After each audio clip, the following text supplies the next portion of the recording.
இந்தியாவின் கால சூழ்நிலைகள். Summer comes in a blaze of heat.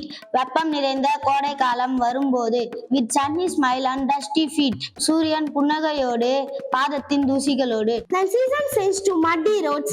சேரி நிறைந்த சாலைகளும் காலங்கள் மாறியது. Monsoons and mangoes, slip frogs and tolls. மலைகளும் மாம்பழங்களும் துள்ளும் தவளைகளும் துள்ளும் தேரைகளும். Spring is pretty but short and sweet. வசந்த காலம் அழகானது, சிறியது, இனிமையானது. When you smell the grass from your garden side. நீ தோட்டத்தில் உட்கார்ந்திருக்கும் போது நீ புல்லோடைய வாசனை நுகரலாம். Autumn means English in red, yellow and brown. இலை உதிரும் காலம், வெளிநாட்டில் சிகப்பு, மஞ்சள், பழுப்பு. Autumn is India. Whenever leaf fall down. எப்போதெல்லாம் இலையுதிர் காலங்களோ அப்போதெல்லாம் இந்தியாவில் இலையுதிர் காலங்கள். Thank you.